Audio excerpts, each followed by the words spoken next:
And welcome. Today we have Clive Coldwell, editor of AV Magazine, with us.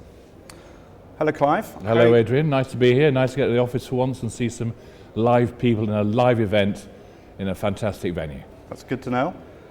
You've been to this event probably every year since you took over the editor of AV Magazine, I guess. Indeed, just over 4.5 years ago, I think, and it's one of the events that is a must-attend type of event. There seem to be more similar events coming on the calendar. We have a difficulty really attending all of them. The big shows, big AV shows, are quite a commitment as they are, but we're seeing a lot more shows outside our own AV area that are becoming more relevant. And of course, an increase in these kinds of shows, which are quite focused and very good in providing a good insight into all the application areas in one spot. That's right, of course AV is quite a wide, broad spectrum. I think you're off to the Business Breakthrough event after this interview? I am, if the people in the rickshaw outside can take my weight and speed me up there to the brewery as well. It's the brewery? I haven't been to the brewery for years, so I'm not entirely sure. They've decked it out, not sure how they're going to be decking that out for a serious business event, but I've yet to see it. I hear they had a good lunch, and I hear they got some good alcohol later on in the day. They're holding all these events before I get there. So at least they have some food left for other people, and of course there's some alcohol for everybody else to drink. So Indeed. It's also nice. I've been avoided the temptation, so it's quite good. Okay. What's the one thing that you're looking forward to at the Business Breakthrough event? New ideas, really, and new ideas of all events. Really, when I come along, we write about all these technologies and how they're being used, but it's only until you actually come to the events themselves and see them in situ working, and seeing real people looking at them and getting their reaction about what they're doing with it in their businesses, do you actually get a proper idea of where this technology is going. So that's what I look at. I network, I see people, I get ideas from them, and actually see the things working, which I don't often see.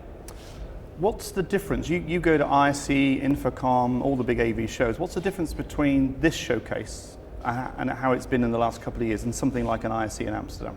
Well, it depends on the venue. I mean, I tend to like more personal shows of technology and everything. I like to see them in situ, and I think there's going to be a trend much more towards immersive events that customers find they're having an experience with, rather than going to blander events where they're just basically seeing lots of technologies almost commoditized in front of them. You saw at ISE, people doing more with projectors and screens and so on, actually making them fit into a more realistic environment. We're going to see a lot more of that, really.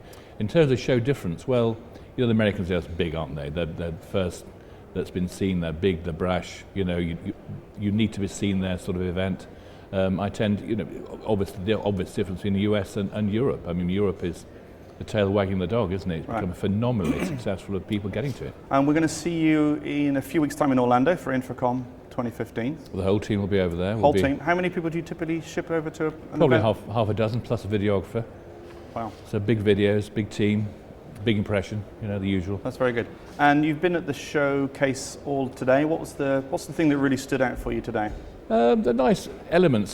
Screen technology is just coming on apace, isn't it? It's extraordinary, and we've just been looking at a lot of LED stuff.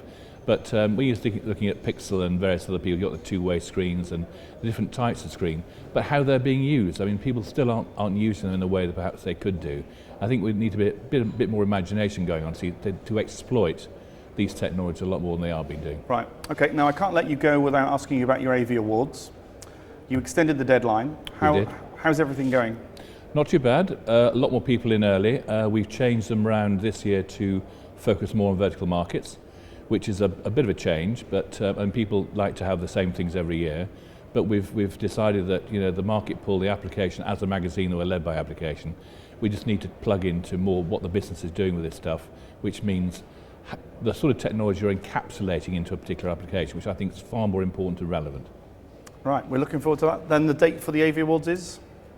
September sometime. September sometime. Great. Yes, it's a sometime date. Sometime date in September. Long way off yet. Great. Thanks very much indeed, Clive.